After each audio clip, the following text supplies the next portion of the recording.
Welcome into Off the Hook Sports. I am your host, Caleb. Calhoun Davis out sick today. We got a lot to get to. It is post-NFL draft. I kind of consider the end of the NFL draft to be the last football story, really.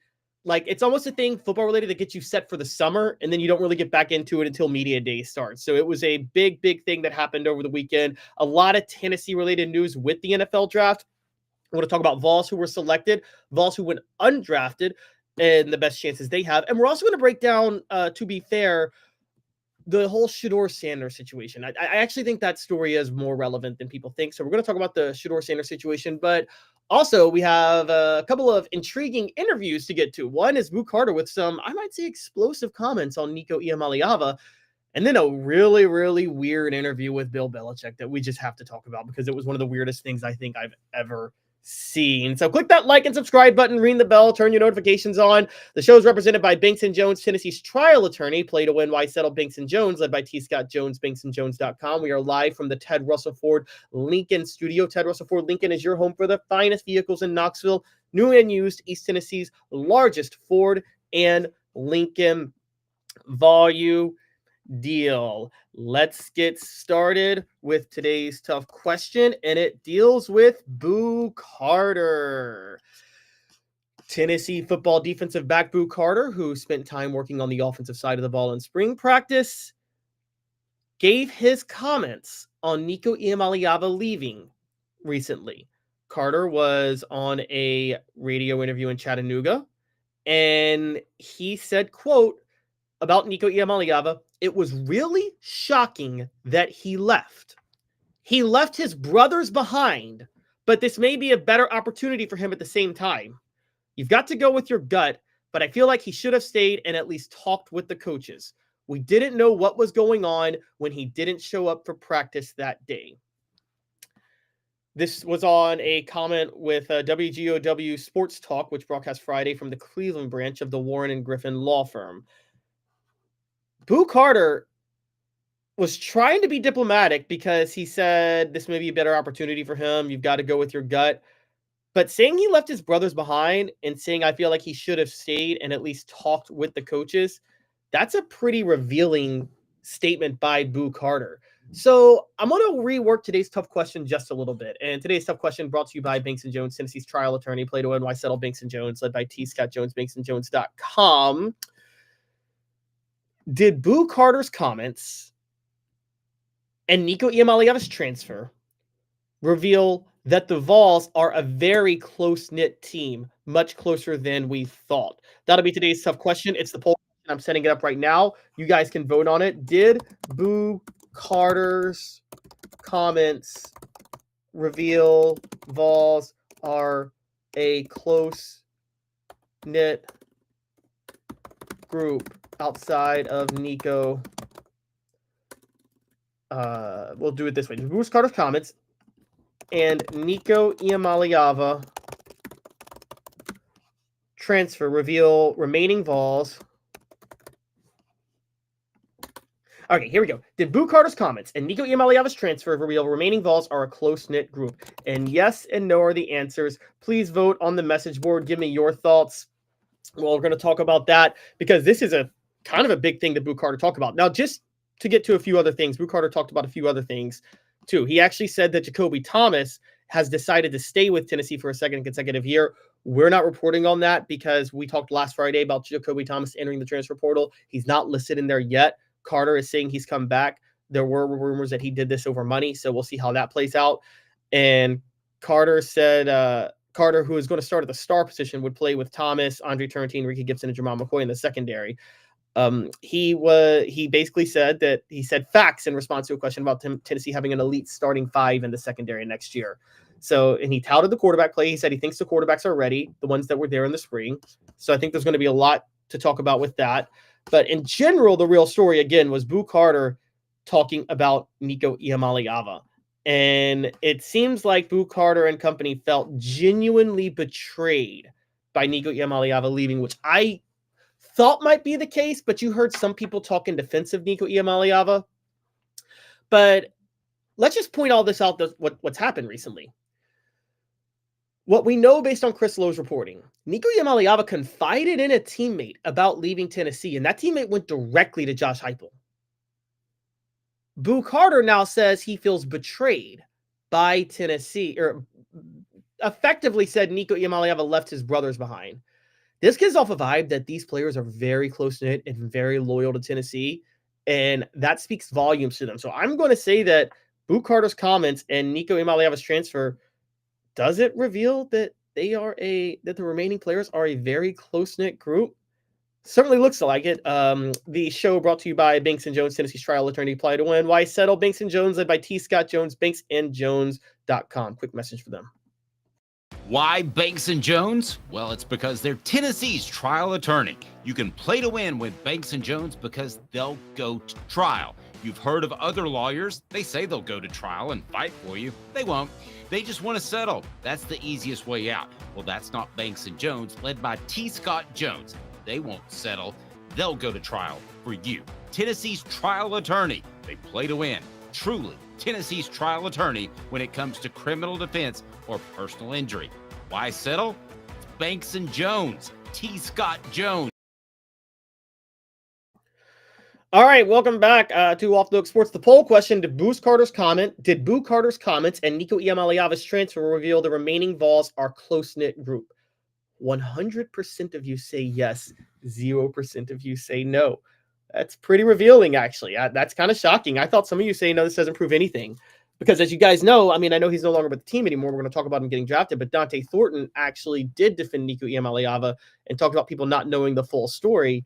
So, I mean, look, I'm just going with what other people have said, but it does seem like Boo Carter has basically revealed that he is loyal to this program, and you got to give him credit for that. And maybe not fully loyal. Maybe there's some pay for play. Maybe there are some people that, everybody's making decisions for themselves.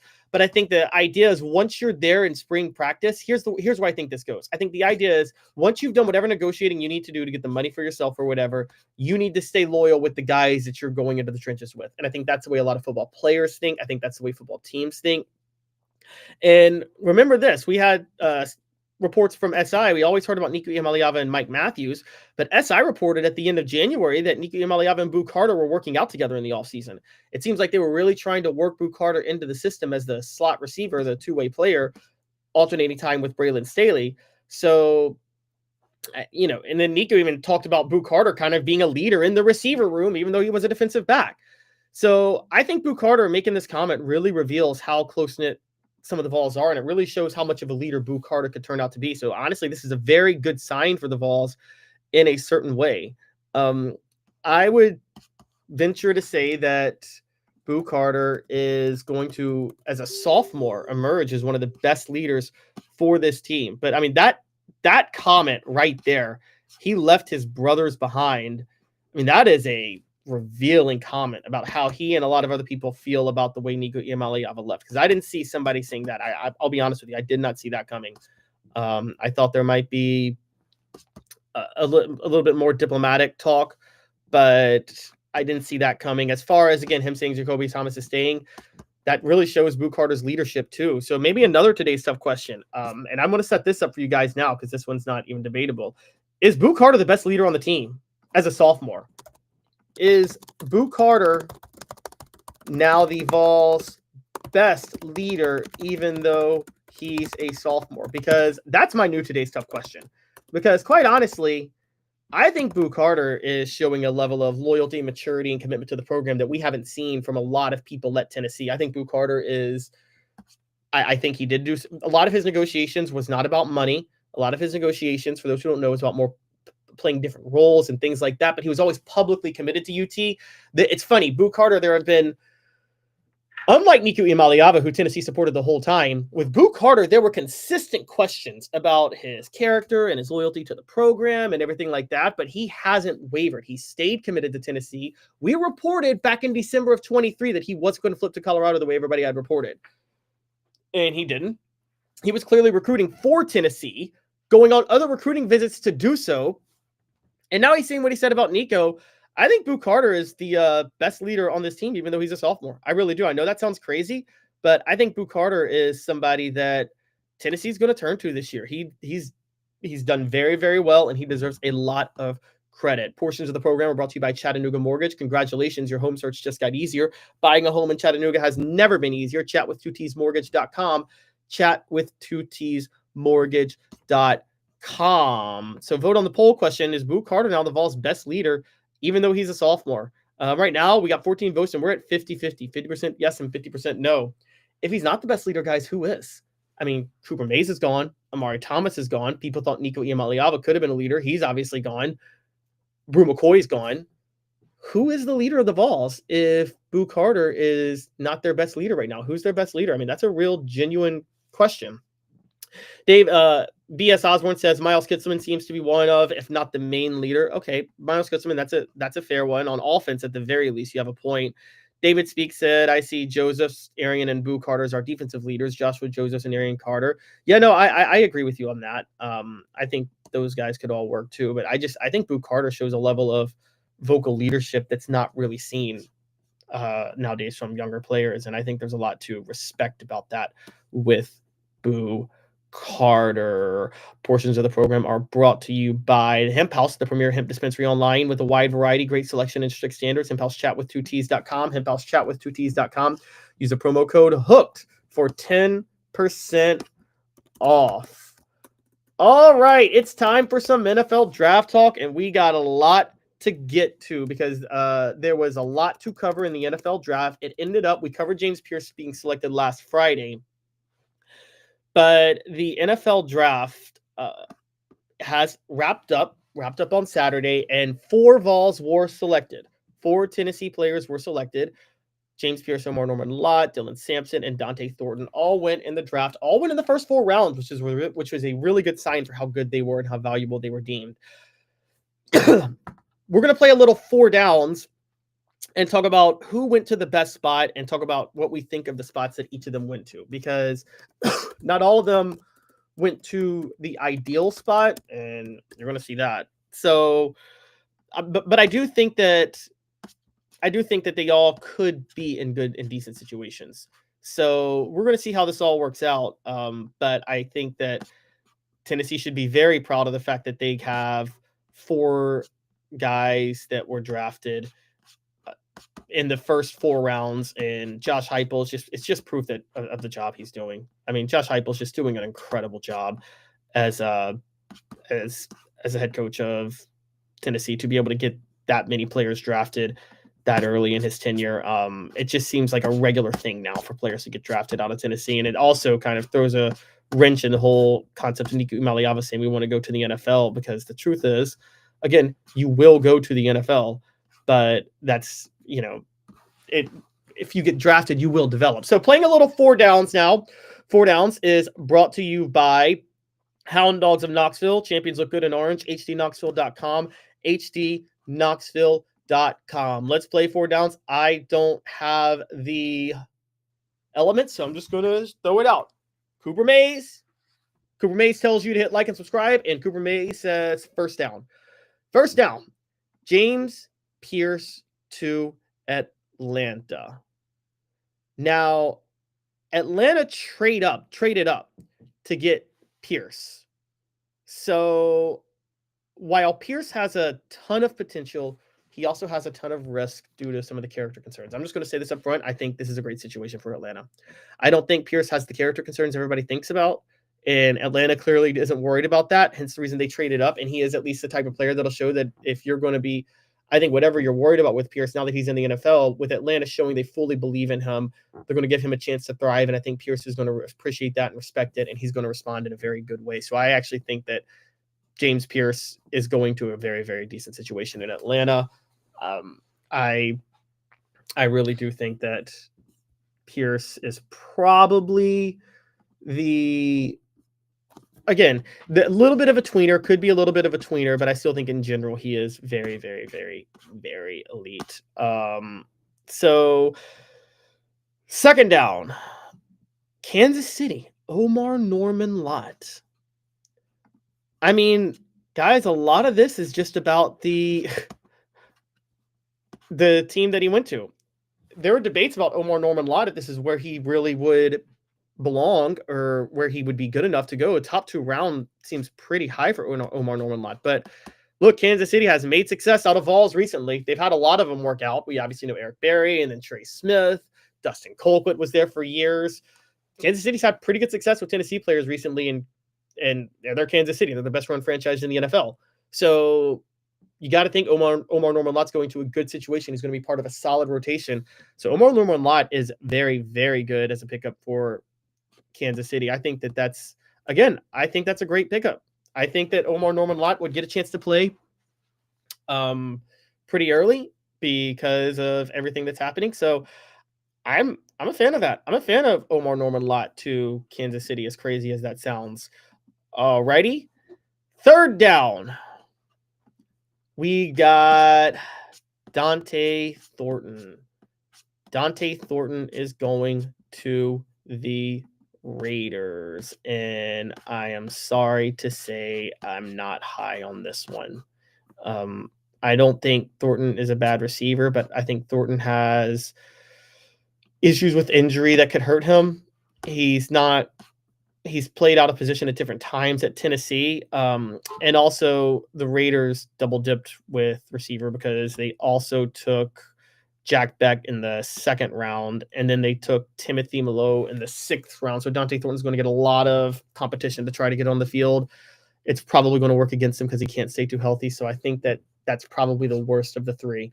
And 4th down coming up, brought to you by Double D Piping.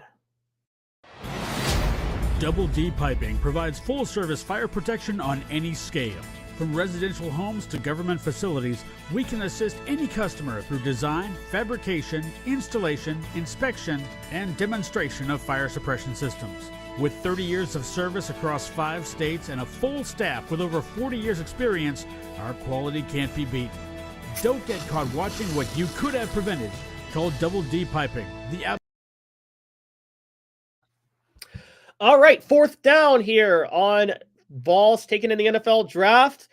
Dylan Sampson went in the 4th round to Cleveland. Sampson has gone to the Browns. Once again, Dylan, I'm sorry. This isn't a good situation. You're going to the worst franchise.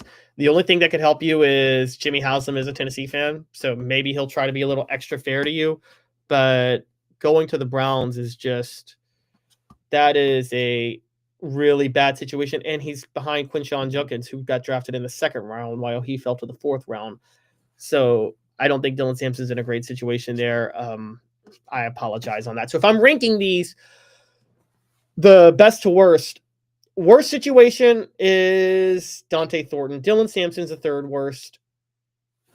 James Pierce is the 2nd best. Omar Norman-Lott's the best. So Omar Norman-Lott 1, James Pierce 2, Dylan Sampson 3, Dante Thornton 4. That is my ranking of best landing spots in the NFL draft. We're going to put that up as the poll question. Which former Vol went to the best spot in the NFL draft? And we're going to say James Pierce Jr., Atlanta. Let's see. And then we're going to add not Dante Thornton. Omar Norman-Lott, KC. We'll add Dante Thornton, Vegas. And then we'll add Dylan Sampson, Cleveland. All right, you guys vote on that. Portions of the program are brought to you by Peak IV Hydration in South Knoxville and Sevierville. Live your life to the fullest. Hydrate, rejuvenate, and elevate your health with Peak IV Hydration. Link is in the chat. When we come back, we're going to talk about undrafted Vols and the Shedeur Sanders thing, because the Shedeur Sanders thing is relevant. Stick with us. 2 minutes off the hook sports. Why Banks & Jones? Well, it's because they're Tennessee's trial attorney. You can play to win with Banks & Jones because they'll go to trial. You've heard of other lawyers. They say they'll go to trial and fight for you. They won't. They just want to settle. That's the easiest way out. Well, that's not Banks & Jones, led by T. Scott Jones. They won't settle. They'll go to trial for you. Tennessee's trial attorney. They play to win. Truly, Tennessee's trial attorney when it comes to criminal defense or personal injury. Why settle? It's Banks and Jones. T. Scott Jones. BanksandJones.com. Now in its 45th year, the second and third generations continue Joe Newbert's commitment. His vision of what this business needed to be, we still try to live up to that. Joe Newbert Collision Center. Community banking is about location and much more. It's about family. We reside in your community. We are a part of your community. At Commercial Bank, our commitment extends beyond the walls of our branches. It's displayed each day in the opportunities we provide, the money we give back, and the time we commit, all to help improve the lives of the people, families, and businesses that make our communities great. Commercial Bank, life made better. Hi, Mike Davis here with City Heating and Air, reminding you to always dare to compare. Our team provides quality local heating and air service, installation, and maintenance across East Tennessee. We use only the best equipment like American Standard heating and air conditioning for your residential, new construction, or commercial needs. Honesty, dependability, and customer satisfaction have been the cornerstones of our business since 1961. City Heat and Air. Dare to compare. Are you ready to get strong? At NFC, we offer top-notch weight training and functional fitness, so you can build strength and improve your performance. Join today at nfc1.com or stop by any one of our 7 East. Welcome back to Off the Hook Sports. Caleb Calhoun here. We are talking a little more NFL draft coverage. Got the stat of the day, this day in Tennessee history coming up. There'll be some intriguing ones with that. Portions of the program brought to you by, the show represented, by Banks and Jones, Tennessee's trial attorney, play to win, why settle. Banks and Jones, led by T. Scott Jones, BanksandJones.com. Also, we are live from the Ted Russell Ford Lincoln studio. Ted Russell Ford Lincoln is your home for the finest vehicles in Knoxville, new and used, East Tennessee's largest Ford and Lincoln volume dealer. Let's get moving on to undrafted Vols. So we're going to play a little hot or cold here because a lot of Vols went undrafted after the draft ended, and I think it's a little unfair on what happened to a lot of them. Quite honestly, I think a lot of them are much better than a lot of them should have been drafted, put it that way. But some of them I understand why they weren't. So I'm going to go down the list. We're going to play hot or cold, and I'm going to talk about the primary undrafted Vols and see if I'm hot. Some of them haven't been signed yet. Some of them have. I'll name the ones that have. I'll name where they signed. Let's see if any of them, what we think of them as far as players and their NFL potential. Hot or cold, brought to you by City Heating and Air, 50 years in East Tennessee. Integrity matters. CityHeatandAir.com. Let's dive in to undrafted Vols, the top undrafted Vols with the most NFL potential. We start with Elijah Simmons. I am cold on that. Guys, I'm sorry. I want to apologize up front. I know that Elijah Simmons is he's a very, very, very good talent, and he has a lot of raw potential, but two problems. He's too nice, and he's dealt with too many injuries in his career. So even though he got signed by the Cardinals, I just can't be hot on him. Honestly, I'm sorry. I can't. Amari Thomas to New Orleans. I'm actually hot on that one. New Orleans has had good success in the past with Tennessee players, particularly undrafted Tennessee players, particularly with undrafted Tennessee defensive tackles. Shy Tuttle, anybody? New Orleans actually finds, Shy Tuttle, Marquez Callaway, Alvin Kamara. New Orleans has a pretty good history, funny enough, of finding Vols on a premium and at a good deal. So I actually am pretty high on Amari Thomas working out in New Orleans as an undrafted free agent. And Amari Thomas is a great character kid too, reliable, always in the right place at the right time, always doing the right thing. So I think with that in mind, remember that Amari Thomas went to SEC Media Days 2 years in a row, guys. That doesn't normally happen. So with that in mind, I'm actually hot on Amari Thomas in New Orleans. I think that's going to work out. Will Brooks in Kansas City. Now, I told you guys what I think about Kansas City with Omar Norman-Lott. Just going there is the greatest situation, but not for Will Brooks. and this isn't about Kim in Kansas City. This is about Will Brooks in general as an undrafted free agent. I'm sorry, Will Brooks isn't going to make it in the NFL. He had complimentary help last year with Jamal McCoy at cornerback, and you can really be effective in a shell defense against college quarterbacks when you have an elite cornerback helping you out. That's what Will Brooks benefited from. He was a smart player in the right place, right time, all of those things, but he's just not athletic enough to make it in the NFL. Cooper Mays. I am really hot on Cooper Mays. I am sorry that he didn't get drafted. I still think he's going to get picked up. As of Monday morning when we were doing this show, he had not been signed yet. So we're still keeping tabs on that. We're seeing where Cooper Mays is going to go. But as far as we know, Cooper Mays has not been signed by anybody yet. However, I am really hot on Cooper Mays finding the right place. He is a smart player. He's undersized. It's Scott Wells all over again. When Scott Wells fell to the 7th round and was drafted by the Packers, became a Pro Bowl center and won a Super Bowl. I see Cooper Mays being that good of a player. I'm very hot on Cooper Mays making it wherever he lands, and I'm sure he will find an opportunity. Staying on the offensive line, Javonte Spraggins, I'm hot on him too. I think Javonte Spraggins is one of the best run. If you guys could go back and watch Tennessee's 2022 offense, Javonte Spraggins' run blocking was a huge reason for that success. I am a huge fan of Javonte Spraggins. I think he is an elite player. I think Javonte Spraggins is going to be a steal for whoever picks him up. So I'm hot on Javonte Spraggins. John Campbell Jr.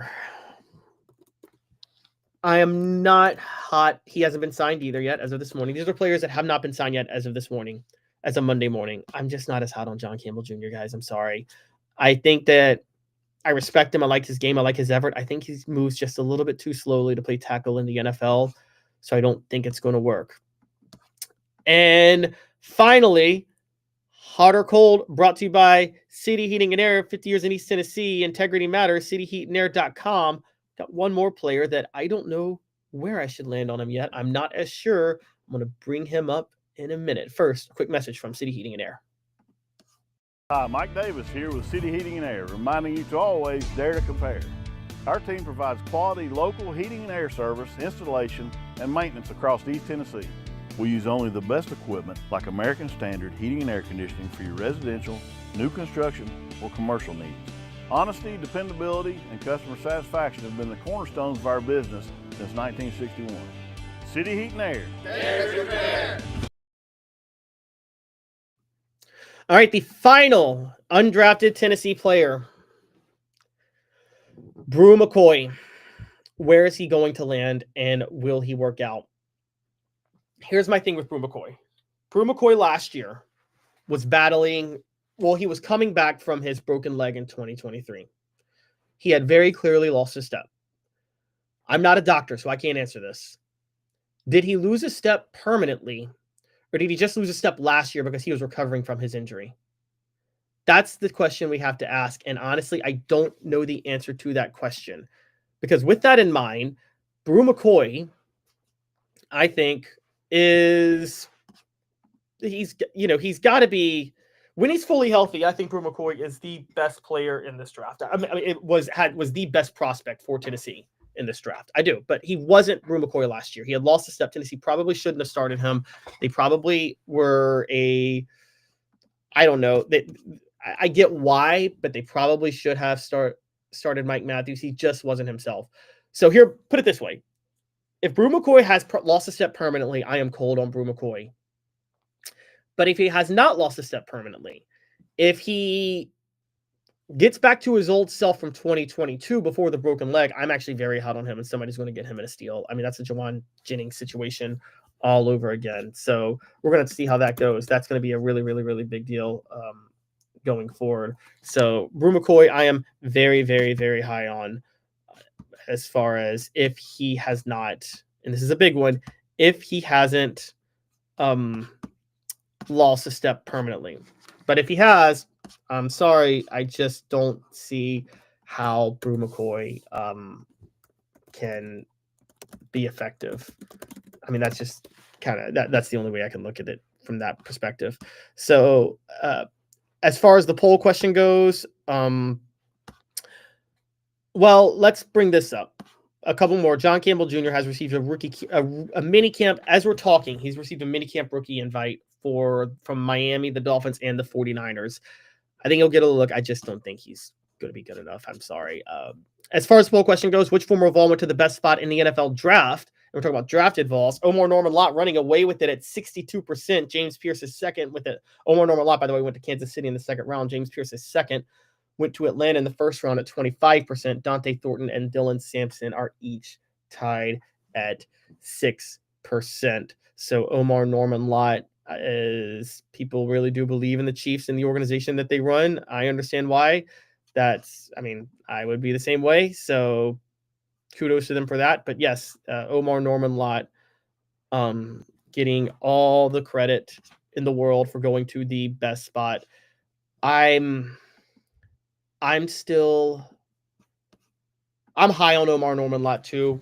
And I'm pretty high on James Pierce, but I am skeptical of Thornton and Sampson. I agree that those are the two worst. As far as undrafted players, the players I named, who's going to make the best impact of them? I think Amari Thomas and then Cooper Mays when Mays signs, I think those will be the two best.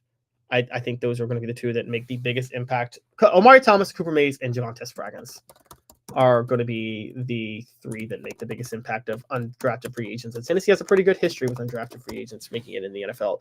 So watch out for that. Portions of the program are brought to you by Quality of Tire Pros, serving Chattanooga's community since 1957. All major brands of tires, full service automotive brake alignments, oil changes, and more. Quality Tire Pros. Walk in and say, "Hey, Mo, Off the Hook sent you." Walk in and say, "Off the Hook sent you." QualityTirePros.com. When we come back, we're going to talk about the Shedeur Sanders saga, and because I saw the Mannings brought up from this, so I got to address that, but I'll also address who's Tennessee's version of Shedeur Sanders, if that's ever happened. 2 minutes, stick with us. Off the Hook Sports. It's a new year, a new day, and Ted Russell Lincoln has an exciting new offer to share. Right now, get a 2024 Lincoln Navigator with 0% APR for 72 months and up to $4,000 in bonus cash. Or drive away in a new 2024 Lincoln Corsair Grand Touring with 0% APR for 60 months and up to $4,500 in bonus cash. It's time to get excited about the ride. Come and see what a luxury car experience truly is at Ted Russell Lincoln Knoxville. Now in its 45th year, the second and third generations continue Joe Newbert's commitment. His vision of what this business needed to be, we still try to live up to that. Joe Newbert Collision Center.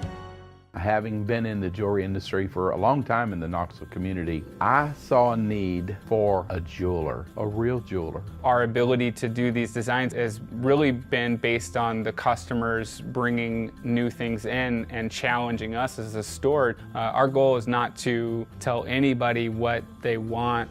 Our goal is to listen to what they want and then help them get there. Schedule your consultation today to get your special someone the perfect custom gift just in time for the holidays. Hi, Mike Davis here with City Heating and Air, reminding you to always dare to compare. Our team provides quality local heating and air service, installation, and maintenance across East Tennessee. We use only the best equipment like American Standard heating and air conditioning for your residential, new construction, or commercial needs. Honesty, dependability, and customer satisfaction have been the cornerstones of our business since 1961. City Heat and Air. Dare to compare. Double D Piping provides full-service fire protection on any scale. From residential homes to government facilities, we can assist any customer through design, fabrication, installation, inspection, and demonstration of fire suppression systems. With 30 years of service across 5 states and a full staff with over 40 years experience, our quality can't be beaten. Don't get caught watching what you could have prevented. Call Double D Piping, the absolute. Welcome back to Off the Hook Sports. We are live from the Ted Russell Ford Lincoln studio. Ted Russell Ford Lincoln is your home for the finest vehicles in Knoxville, new and used, East Tennessee's largest Ford and volume dealer. It is time for the stat of the day, and it is NFL draft related. Tennessee just had 4 players drafted. That marks 4 straight years that they've had at least 3 players drafted, all coming off Josh Heupel's 4 years. So after After every one of Josh Heupel's seasons at Tennessee so far, he has had at least 3 players get drafted. That is the longest streak of consecutive seasons with at least 3 players drafted since they had 17 straight from 94 to 2010, which, as we all know, was considered the golden age, part of the modern era of Tennessee football, at least a significant part of that. So that's another really good sign that Tennessee is returning to its old ways under Josh Heupel, and it's definitely worth celebrating if you are a Tennessee fan. All right, so the story of the NFL draft, everybody's story of the NFL draft, was Shedeur Sanders. That's right. Shedeur Sanders was the biggest story of the draft for so many different people. Shedeur Sanders was considered a top 5 pick. He fell all the way to the 5th round, and didn't just fall to the 5th round, but fell to a round in which a quarterback had already been taken in Dylan Gabriel, and to the worst franchise in America in the Cleveland Browns. So really, really, really bad day for Shedeur Sanders. I mean, I don't think anybody could debate that's as bad as it could possibly get. At the same time, he's going to have his chance. At the end of the day, he still got drafted. And the question has become, what led to Shedeur Sanders' drop?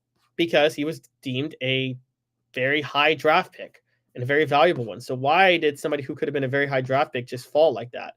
And there's a lot of theories floating around. People are trying to say collusion. That makes no sense. NFL owners aren't going to do that. Okay.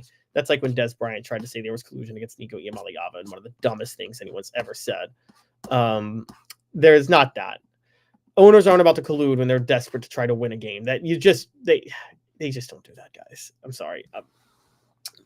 So the question then becomes, what led to the fall? And I do think it's a couple of things. I think it's the interview process did go poorly. And by the way, I'm saying all this up front because I'm a Titans fan, and I still wanted my Titans to take Shedeur Sanders. I think Shedeur is actually better than Cam Ward. I hate that Shedeur fell like this because I think he actually is a very good talent. But, this is life. You can't do the things he did if you don't come across as a can't-miss prospect the way you need to come across. And that's just a lesson in life. So I got to point that out now before I get into my diatribe, because some things are going to be brought up with this. But Shedeur didn't do the combine, was not good in the interview process, only spoke with 5 teams. There's obviously the baggage of his dad hanging around him, which people think would be a distraction. And here's the problem with all of that. He doesn't have the measurables to look like a can't-miss prospect. His pocket presence is incredible. His accuracy is deadly. He's got minimum arm strength. But he's not going to wow you with his mobility. Some people do think he holds the ball too long. I think that's more being at Colorado, didn't have a lot of help. But you do question also his level of competition being in the Big 12. And, by the way, he's only 6'1". All of those things led to him falling, because you can't have intangible concerns about you if people are concerned about your physical measurables and you don't do anything to alleviate that. That's why he fell. So I want to bring up a couple of things real quick with this, okay? And the first is that, and this is a what the H moment. You hear a lot of people comparing Shedeur with his father and the politicking with what Eli and Peyton Manning did with Archie. And I got to talk about this as someone who covers Tennessee, obviously, and Peyton Manning. Stop making that comparison. Stop making that comparison. And I'm going to give you a couple of reasons to stop making that comparison. One, Peyton Manning actually didn't do any politicking. He got drafted by the Colts #1. He did all the workouts, did all the interviews. It was him versus Ryan Leaf. I guarantee you Peyton Manning was not going to lose interview battles to Ryan Leaf on that. There was a level of arrogance from Peyton Manning, because he did say at one point with Indianapolis, if you draft me, I'd actually like to come here. But if you don't, then I'm going to kick your you-know-what for the next 15 years. He did say that. But again, that's a different type of confidence that you want to see. Shedeur did the whole, y'all are lucky to draft me. Peyton made it very clear, like, I want to be drafted by you. He wanted to be drafted by Indianapolis. He did everything he could to be drafted by Indianapolis. Eli, on the other hand, yes, he did the whole forcing a trade because he didn't want to go to the Chargers. By the way, yeah, another reason Peyton wanted to be drafted by Indy, because he'd be stuck with the Chargers. Eli did this whole forcing a trade when it comes to the Chargers, and we all know ended up going to the Giants. Let me explain what happened with the Manning family.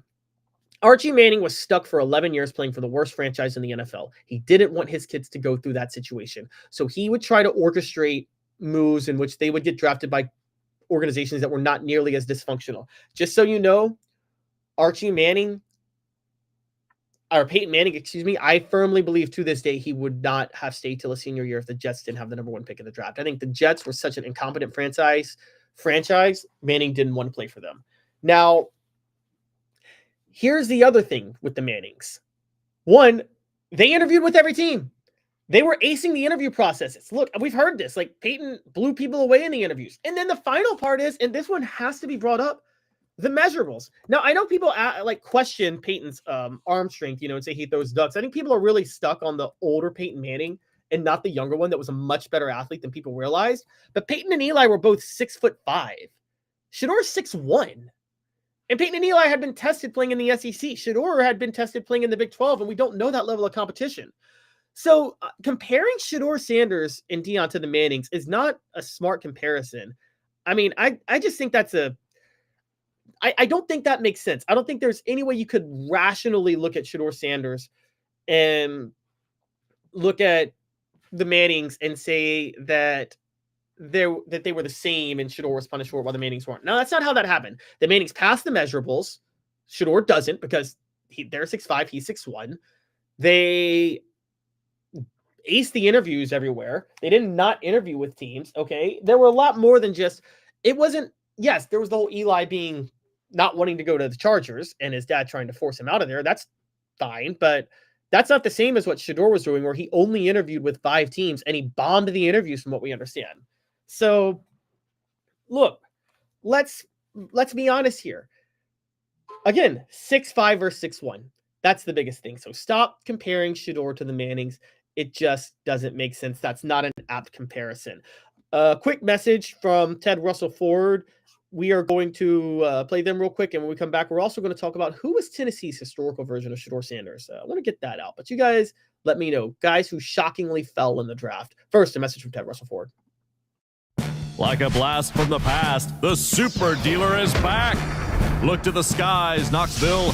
The Super Dealer is fighting for price, service, and the American made. Ted Russell Ford is East Tennessee's #1 volume Ford dealer. Save up to $4,350 on a new Ford F-150 XLT, or get into a new Ford Ranger XLT with no payments for 90 days. Come see the Super Dealer today at either Ted Russell Ford location. Nathaniel Kim with an epic quote. Shedeur learned nothing from the Nico drama. Nathaniel, that's a great point. That's a great point. Shedeur learned nothing from the Nico drama. As a matter of fact, is Shedeur Sanders the NFL version of Nico Iamaleava? It's a great question. I'm going to put that on the poll, which is a classic case of thinking you have all this leverage, milking it to a certain degree, and then realizing that you played yourself because teams turned against you for it.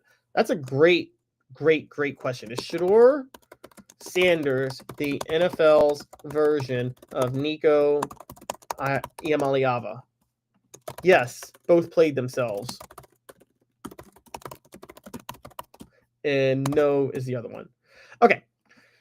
I'll let you guys go vote on that right now. So that's kind of a interesting point. Now let's go to Tennessee. Who is Tennessee's Shedeur Sanders, guys, historically? I got a few people in mind, and I want you guys, I want to just bounce it off the message board, and you guys can give me your thoughts on these people that I'm naming, because they all might be a little intriguing to you. The first one to me is Tyler Bray. Tyler Bray but it's a reverse of Shedeur, because Shedeur didn't have the measurables, but came looking like a head case. So all he had was the accuracy. Tyler Bray had the arm strength. I mean, he had the arm strength. Tyler Bray may have had the best arm a Tennessee player ever had. I mean, he sidearmed it, and he could put that ball anywhere. Left early for the NFL draft and didn't get drafted. And all signs were it was his intangibles that kept him getting drafted. So Tyler Bray strikes me as the Shedeur Sanders of all people. A couple other people who shockingly fell on the draft. Trey Smith, due to his injury history, but I think the injury history made you understand that. Jawan Jennings. That was a character concern that I think hurt Jawan Jennings. That was unfair because Jawan Jennings lashed out at the coaches in 2017, and every Tennessee fan supported him staying, but he was kicked off, and then Jimmy Pruitt comes and reinstates him. But I think all those issues actually hurt him with teams, and that's why he fell, and now San Francisco loves him, by the way. I'll give you a crazy one, Jason Witten. Now, Jason Witten wasn't a low draft pick. Let's be fair on this, but Jason Witten, to be fair, should have been much higher than he was. Jason Witten was drafted by the Cowboys in the 3rd round with the 69th pick. And all you ever got with Jason Witten was lesser Jeremy Shockey. Not as good as Jeremy Shockey. Not as good as Jeremy Shockey. And I remember watching them both play in college thinking Jason Witten's better than Jeremy Shockey. Now, Dave Hooker has a story on this to a certain degree, but there are reports that Philip Fulmer sandbagged Jason Witten and did not give him good reviews because Fulmer was not happy that he didn't stay till his senior year of college. It was a different time. And that hurt Fulmer's reputation with some players, from my understanding. I'll say that. I don't think that relationship is great. Just going to put that out there. I'm not so sure Witten and Fulmer have the best relationship. I thought Witten was criminally underused, honestly. And I think that's also why he fell to the 3rd round. Another player who fell to the 3rd round for being criminally underused, Alvin Kamara. That's right. Remember, he fell to the 3rd round because Butch Jones was trying to make Jalen Hurd work so well. So you guys give me, who are some guys that you think unfairly, shockingly fell in the NFL draft that probably shouldn't have fallen the way they did? I got a lot in mind. I think there's probably a lot more that I'm not thinking of right now. And if you guys want to put them on the message board, we're just going to, there's so many players that Tennessee's had get drafted late that actually, to their credit, have turned out to be solid players. But I think some of their character issues or questions about their character are why they fell. In Jason Witten's case, it wasn't about his character. It's just he had an unfortunately, not great relationship with his head coach at that point, funny enough, which I think is absolutely ridiculous. He still shouldn't have fallen to the 3rd round, if I'm being honest. And, we can go back, in the 90s, all the Pro Bowlers, they were all getting drafted really, really, really, really high. So it's hard to know exactly which ones you guys would see, but I will say that there are a lot of players whose off the field stuff for Tennessee has unfortunately hurt them in the draft. And sometimes it was not their fault and it was a little bit unfair. So it's just worth looking into those. But I think the biggest one, the Shedeur Sanders of Tennessee, is Tyler Bray. Tyler Bray brought in some baggage. There was the fact that he didn't win at Tennessee, the fact that he didn't have the intangibles. He had left early after his junior year, and despite having the best physical tools in the draft, ended up not getting drafted. That was a really bad look. Portions of the program brought to you by Rick Terry Jewelry Designs. They want to be your jeweler looking for affordable game day jewelry, a Tennessee tradition. RickTerryJewelry.com. When we come back, we're going to talk about a really bizarre interview involving, of all people, Bill Belichick. You're going to want to see this, and we're going to have to see if something's going wrong with it. 2 minutes. Stick with us. Off the Hook Sports. Like a blast from the past, the Super Dealer is back. Look to the skies, Knoxville. The Super Dealer is fighting for price, service, and the American-made. Ted Russell Ford is East Tennessee's #1 volume Ford dealer. Save up to $4,350 on a new Ford F-150 XLT, or get into a new Ford Ranger XLT with no payments for 90 days. Come see the Super Dealer today at either Ted Russell Ford location, Parkside Drive, or Kingston Pike.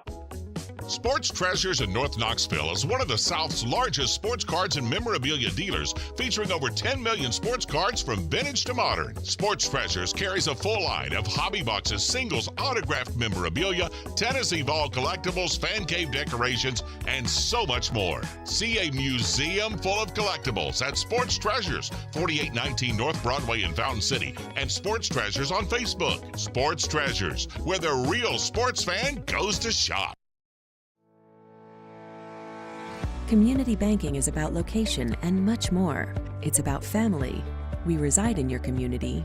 We are a part of your community. At Commercial Bank, our commitment extends beyond the walls of our branches. It's displayed each day in the opportunities we provide, the money we give back, and the time we commit, all to help improve the lives of the people, families, and businesses that make our communities great. Commercial Bank, life made better. Double D Piping provides full-service fire protection on any scale. From residential homes to government facilities, we can assist any customer through design, fabrication, installation, inspection, and demonstration of fire suppression systems. With 30 years of service across 5 states and a full staff with over 40 years experience, our quality can't be beaten. Don't get caught watching what you could have prevented. Call Double D Piping, the absolute. Welcome back to Off the Hook Sports. It is time for This Day in Tennessee Sports History, brought to you by Sports Treasures, carrying over 5 million sports treasures and so much more. Follow on Facebook for the best sports memorabilia, daily updates. Facebook.com/Sports Treasures TN. Facebook.com/Sports Treasures TN. It is time for This Day in Tennessee football history, and it involves another player who fell in the draft, and I think because he was sandbagged. And I'm talking about one Malik Jackson. 13 years ago today, Malik Jackson was the one player from Tennessee selected in the 2012 NFL draft. That kept Tennessee's draft streak alive during that time, for those who don't know, that had dated back to 19, I believe. I'm looking it up now. The streak actually pretty much went all the way back to the 60s. Pretty much Tennessee had somebody drafted every year. 63, dating back to 1963.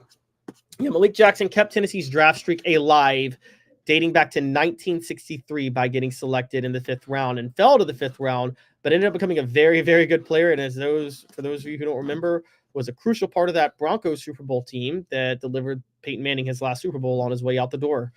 And so that was a big deal. So Malik Jackson, 13 years ago, was drafted by the Broncos today after falling to the 5th round, which he should not have. All right, we're going to close this show out, a shortened show today, again, with Bill Belichick. Bill Belichick did the most bizarre interview I think anybody ever saw on CBS Sunday Morning. And one, he was wearing a navy shirt with a hole in it. I don't know if you guys remember, but Bill Belichick coaches at North Carolina. So why was he wearing a shirt with navy across a navy shirt with a hole in it? But then there's this weird moment where he was asked about his girlfriend, Jordan Hudson, and just the interview was so awkward, and I just had to share it with you. So we're going to go ahead and share it right now. So here's Bill Belichick in a CBS Sunday Morning interview. Do you feel like you were treated with dignity and respect when you were let go by Robert Kraft? Yeah, well, it was a mutual decision for us to part ways. He said fired. It was a mutual decision. The other change for Belichick is 24-year-old Jordan Hudson, his creative muse, as he writes in his book. Make sure that that's the... Jordan was a constant presence during our interview. You have Jordan right over there. Everybody in the world seems to be following this relationship. They've got an opinion about your private life. It's got nothing to do with them, but they're invested in it. How do you deal with that? Never been too worried about what everybody else thinks. Just try to do what I feel like is best for me and what's right. How did you guys meet? Not talking about this. That's the moment I wanted to share with you guys. We're not talking about this, and she wanted to dictate what's said in the interview. Guys, that was really a weird situation for her to dictate the interview at 24. And for those who don't remember, Bill Belichick is, at this point, he is 73. He just turned 73 last week. He's in his first year coaching at North Carolina. Look, I believe Bill Belichick, if he has his faculties about him, could still be a great coach and maybe even better for college because he can develop guys. But what do we make of this interview? Is Bill Belichick losing it a little bit? I'm just honest. Is Bill Belichick losing it a little bit? Bill Belichick's situation seems a little odd. The whole mutual decision, but he was fired by Robert Kraft, but couldn't get a job in the NFL and then accept him with North Carolina, and then has that cringe interview on CBS Sports. What's going on with Bill Belichick? I'm just going to say it this way. And it's Bank on It. Brought to you by Commercial Bank. Member FDIC, life made better. Bill Belichick is losing his swag. Bank on it. Commercial Bank is your neighborhood bank. What makes us different from other banks? We understand that every customer has unique opportunities, challenges, and financial concerns. We don't expect you to fit into the same box as the next person or business. Whether it's purchasing a home, saving for your child's future, or planning for your next vacation, we're with you every step of the way to navigate life's big decisions. Commercial Bank. Welcome back to Off the Hook Sports. Portions of the program are brought to you by the UPS store Haun Valley, helping individuals and small businesses, wide range of products and services, locally owned and operated, 10629 Haun Valley Road. Getting back to Bill Belichick and talking about this situation. Guys, this is relevant. Bill Belichick, I don't know how odd or awkward that relationship is, but how does it affect him with his players? How does Bill Belichick's he's always been awkward in interviews, but how does his dodging of details going about his life now affect him coaching North Carolina? Again, I just want to ask, is he losing it? And I'll say, I'm going to put that on the message board. Is Bill Belichick losing it? And you can say yes or no, he's always been awkward, which he has. And we know that to be the case. But it just seems like something just seems a little off with Belichick with that interview. And so it's, you guys give me your thoughts. I mean, the way he dressed, to what he said, to what was said with his girlfriend being involved.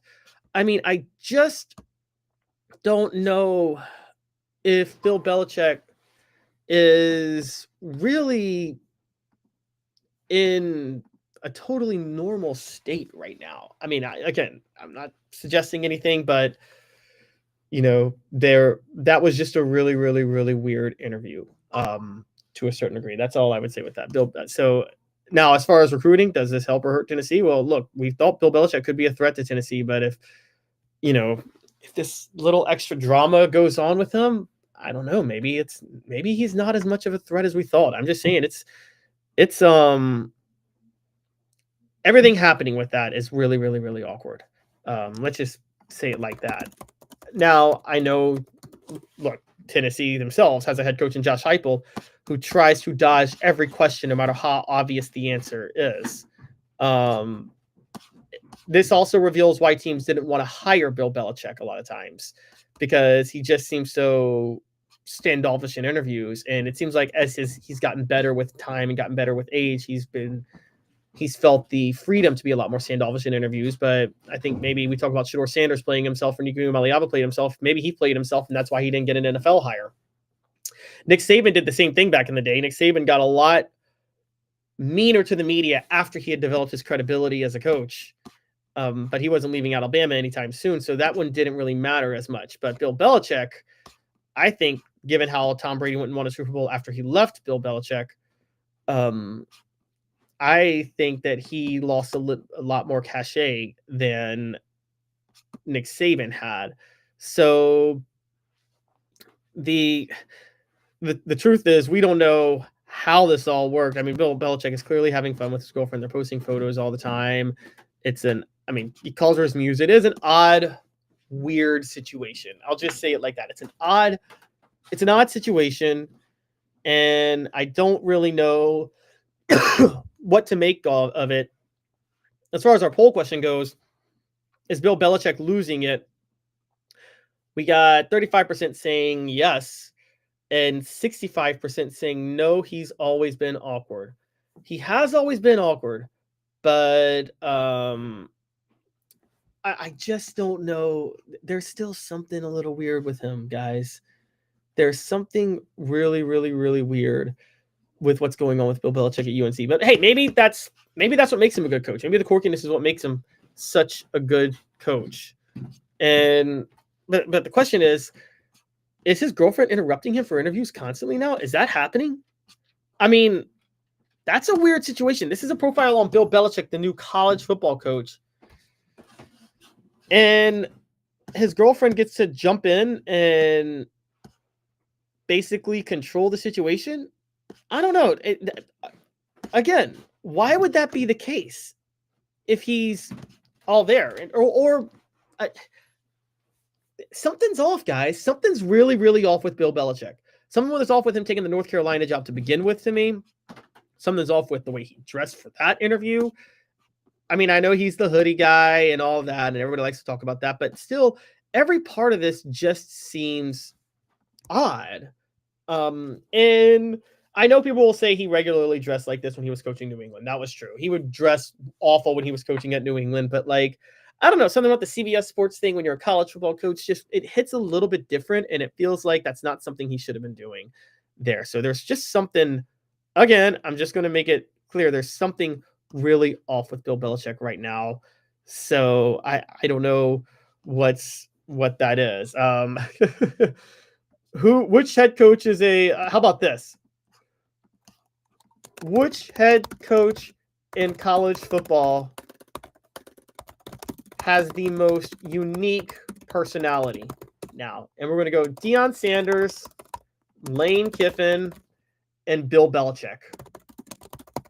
You guys vote on that. Deion Sanders, Lane Kiffin, and Bill Belichick. Which head coach in college football right now has the most unique personality? We're talking about Division I college football, obviously. So we're not so sure about anything else. But that's kind of my question is, who has the most unique personality right now? I think it might be Bill, but Bill's got the driest. Bill's got the oddest personality. So not sure exactly where that would land. Right now, everybody's voting Deion Sanders. I mean, I understand that. Maybe I should have left Deion Sanders off. We'll leave that poll question up through the end of the show, and this will be the poll question that we end the show with, because I'm kind of intrigued by who's got the most interesting. The show represented by Banks & Jones, Tennessee's trial attorney. Play to win, why settle? Banks & Jones, led by T. Scott Jones, banksandjones.com, live from the Ted Russell Ford Lincoln studio. Ted Russell Ford Lincoln is your home for the finest vehicles in Knoxville. New and used, Tennessee's largest Ford and Lincoln volume dealer. I want to thank you guys all for tuning in today. Please hit that like and subscribe button, ring the bell, turn your notifications on, tell a friend. We are building something great here at Off the Hook Sports and want you to be a part of it. We're live every weekday at 10 a.m. Eastern. Again, cutting a short show today since Dave is out sick, but we will be back tomorrow, again, 10 a.m. Eastern. I want to thank you guys all for tuning in with Caleb Calhoun. This has been a presentation of Off the Hook Sports.